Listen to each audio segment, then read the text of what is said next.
in the state of West Virginia? I mean, it was clear almost immediately that no one was prepared. I was live on the air when the governor's first tweet went out basically announcing that this had happened.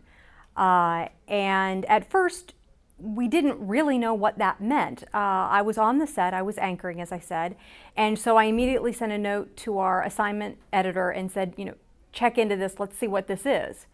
And finished anchoring the rest of that segment of the newscast. During the commercial break, came out, checked in, we'd gotten a little more information. We'd confirmed that yes, this came from the governor's office and it is a do not use order. I think from an economic standpoint, there were so many people that couldn't go out and afford to go get a hotel room, couldn't afford to go drive 30, 40, 50 miles to another place to take a shower, to do their laundry, to do the necessities with water, that I think that because of that situation, people just had to go ahead and use it. I think one of the difficult things when you try to compare any natural resource like water to another natural resource like coal or any mineral that maybe gets mined, is that the value, the economic value of water spread across so many different facets of life that it almost gets, pardon the pun, but it gets diluted. Yes, censored journalism is absolutely here to stay. And the reason that is because it's actually part of this other ecosystem, which is called the Internet of Things, and some people call it the Internet of Everything. But what that basically means is we have all of these sensing technologies coming into play that extract data from everything. That includes smart objects, but it also includes our environment. That sensing capabilities, whether it's air quality, water quality. There is no question that the value of water will only go up. It was a mess. It was a mess.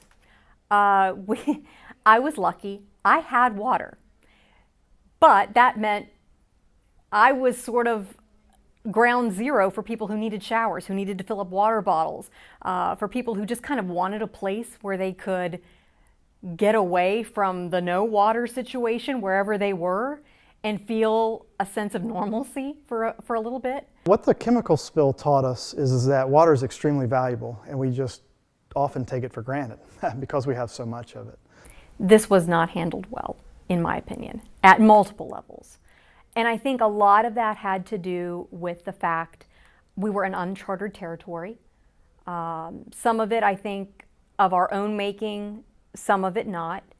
This was a chemical that we knew about and had been a part of the coal industry and the cleaning process for a number of years, but had not been studied very extensively. So we didn't have a lot of information from the scientific community to start with to know, what are the effects? What are the potential hazards? What should we be telling people? And not just as media, but what should the Department of Public Health be telling people? What should the water company be telling people? And so there was a scrambling at the beginning to just gather information to share. For me, the project was a Pandora's box, actually, of aha moments, and not really just about what the sensor data told us, but about the implications for journalism and being able to collect data in alternative ways and not rely on other data sources. This event started on Twitter with Governor Earl Ray Tomlin's initial tweet a little after 5:30 that day. And it became a Twitter event. It became a social media event. And I think it's one of the best examples I've seen of the way social media very quickly engages large numbers of people and can give quick snippets of information, updates to a continuing story.